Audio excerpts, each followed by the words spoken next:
got another project here. It doesn't look it.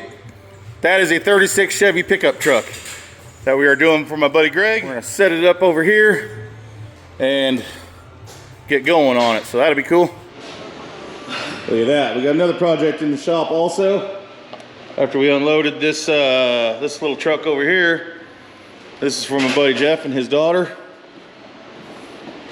Her sweet little high school truck right here. Gonna get it whipped out real quick. We already changed the fender and worked on the hood a little bit. Now we're just gonna get it sanded down, get it sealed up and painted. This is just gonna be a quick deal. Sweet little truck though. Love to have this in high school. That'd been awesome. They already put a lift kit and the wheels and tires on it. So yeah, it's gonna be awesome. It's gonna be awesome. It's going a really pretty blue. Love it. All right, sprayed a little guide coat on there. That's the first thing you want to do. Get that guide coat on there. I'm gonna start blocking these out. All right, guys, looks like I'm gonna have to start going back to voiceovers. I used to do these a while back. I haven't done them a whole lot lately, but I'm very lightly right here with some 80 grit, just going over this after I guide coated it with that spray paint right there.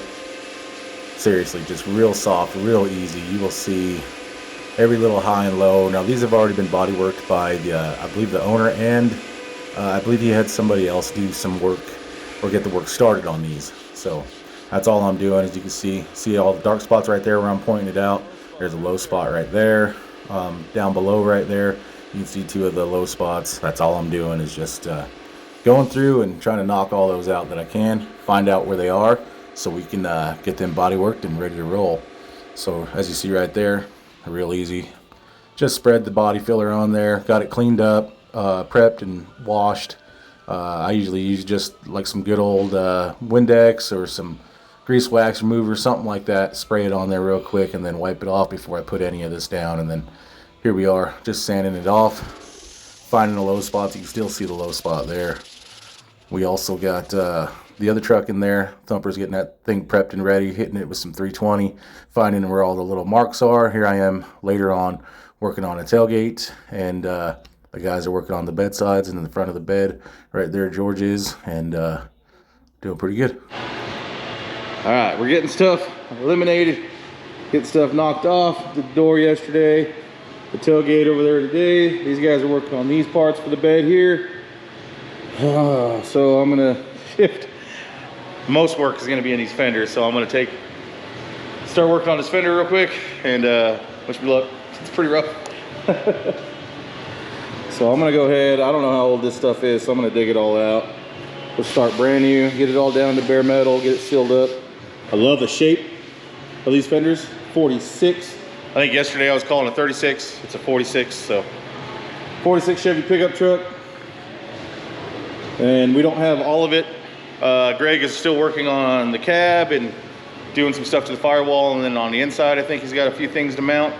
And then he will eventually bring the cab to us probably a few months down the road. This is just kind of here and there when we can. Like I said, so right here I'm hitting this with some 80 grit. Got a new 80 grit pad on there, nothing crazy. I thought for sure I was probably gonna have to use the wire wheel to get some of that old body filler out of there.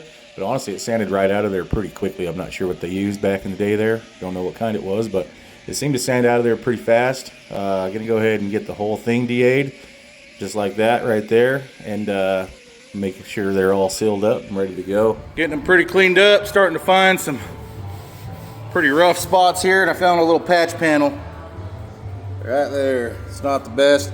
Gonna take the grinder, clean it up, see what all we get. We'll keep on going. And a patch right there. I'll dig that the rest of the way out, smooth it out with my grinder right here, and we'll keep going.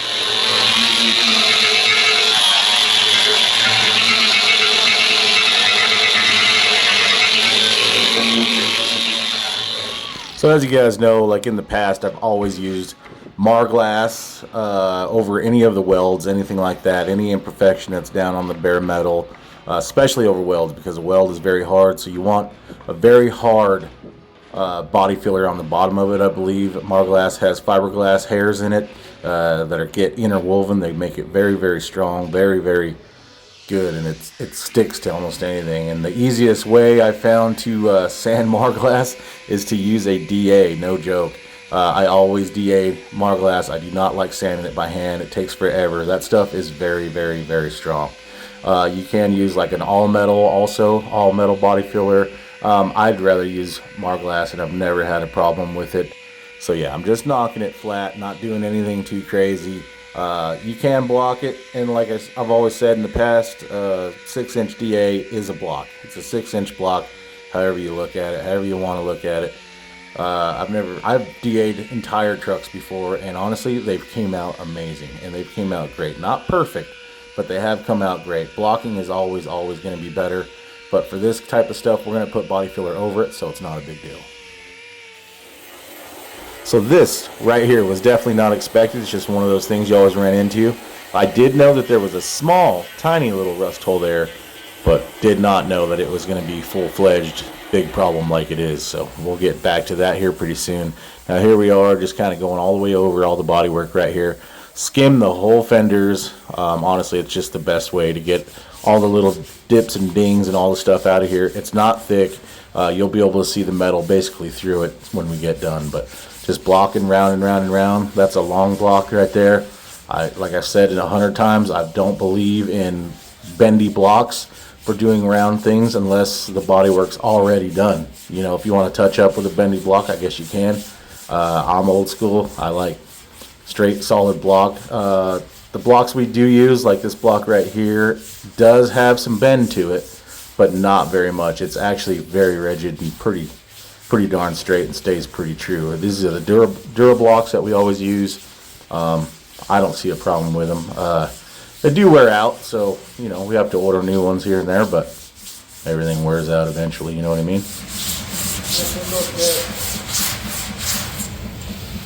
What do you think? You're telling me. Feels pretty damn good. Huh? Pretty good, huh? A little something right there, right here. Felt? I think it's high here. Hopefully, Yeah, I don't know. like, Might be low there. Feels like something right in there. Try and cut it some more. I don't know if I can get it out though. Want some guy coat? Yeah, maybe that might be a good idea.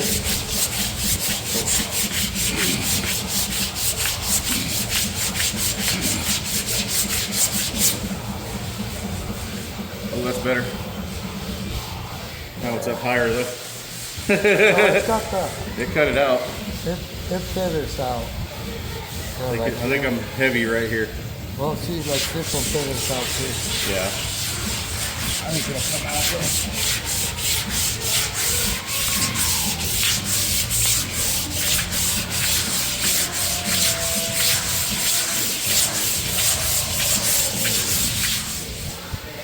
I think it's there.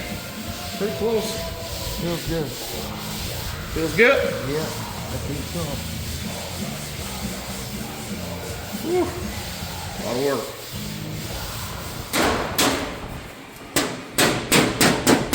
What do you got here, fella? Just trying to get some dents out of it. The door panel? Yeah. Nice. Trying to clean it up a little. Looks good. Look, we're getting parts done. All those right there. The parts we got done. We got some parts over there. Parts everywhere. I'm working on it here. Getting this worked out. The fenders were probably the worst parts. This bottom lip right here to get. You can see we're pretty thin. Metal. Got metal showing through just about everywhere. So, just needed a skim. Nothing major. But we're getting it. We put some rust inhibitor. That's why it's a little shiny looking. A little bit of rust inhibitor on there to kind of turn it into this black kind of primer here. And then we can sand it off easier or do something with it. Alright, this is the next day. Decided to turn my attention to the OBS Chevy pickup truck. Found that rust hole on it yesterday, and actually there's one on the other side. That's not quite as bad, but still needs to be dealt with. Just got the old piece of sheet metal there still hanging on, little piece by piece. But anyways, just gonna measure it all out, get it cut in like we always do. I always cut them a little bit bigger and cut it to fit before I start welding them in, or as I start welding them in, I guess I should say. And get this thing whipped out, make it look right, look good and strong, and last for a very long time.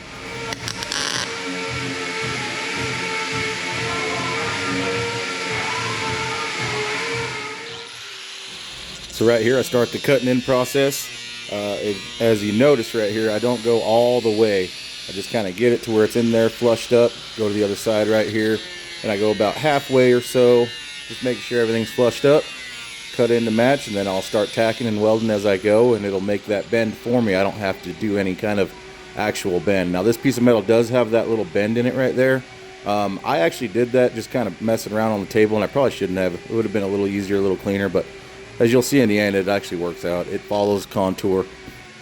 Just flush it up, tack it, and move on.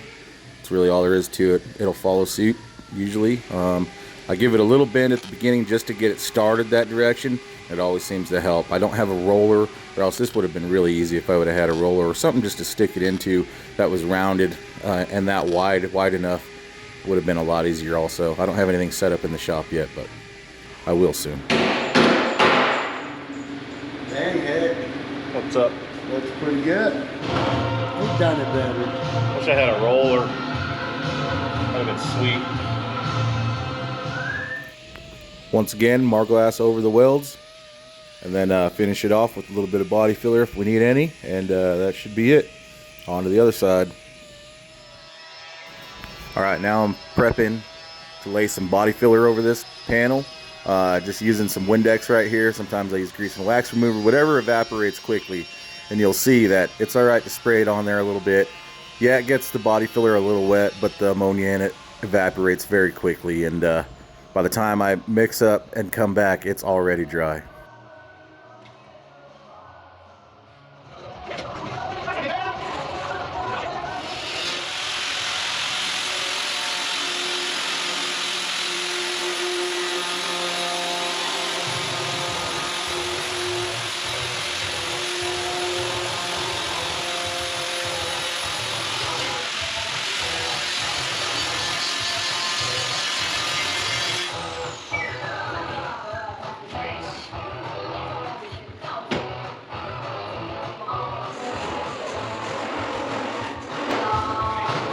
I'm losing it. I'm losing it.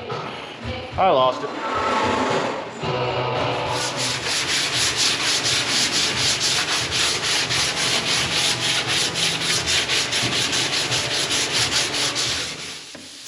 Alright, so now I got this cool little dent in the door right here. Got my homemade dent puller right there. Just stick it on there and give it a pull. Right there, just give it a good little pull. I don't want to pull too hard or it'll create like a point, you know what I mean? Hammer down the high spot right there to stiffen everything back up. That's all I'm doing is moving back and forth to stiffen stuff up, and hammer it in, tighten everything up. I got a couple more little dents I pull right here, but everything's the same. Just put a small little tack on there and you twist it, take it off. It does leave a little bit of the weld on there, but it's not bad. It's nothing that a grinder can't take care of in just seconds. But yeah, just not pulling super hard, just to get a little pull. Pulled a lot right there, so I don't want to keep pulling on it, but I want to hold tension on it and hammer the high down. And there's a little crease right there, and that's all I'm doing is trying to put that crease back in there so it's stiff, and hammer it flat. Up there was a little wonky also, so hammer it back flat, and that stiffens the door right up, as you'll see.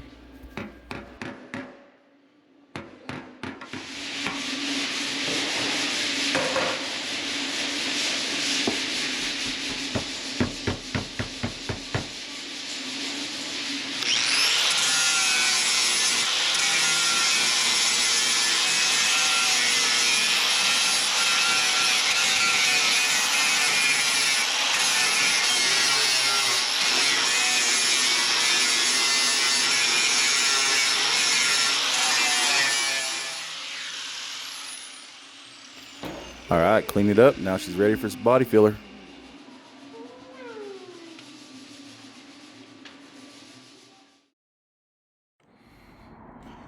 We got some fires here in Grand Junction, Colorado. Look at that. There's not a cloud in the sky.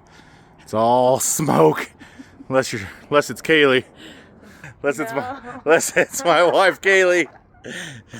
She thought it was overcast today. She's like, we should go for a walk. It's nice and cool. I said, honey, it's 100 degrees tonight. She's all, oh, sorry, I haven't been out of the house yet. But so anyways, look at that. That is creepy. I don't like it when it's like this. So everybody be safe out there. If you're starting fires and camping or anything, make sure you put them out because it is bad out here. Very bad. Look at that. That is pretty though.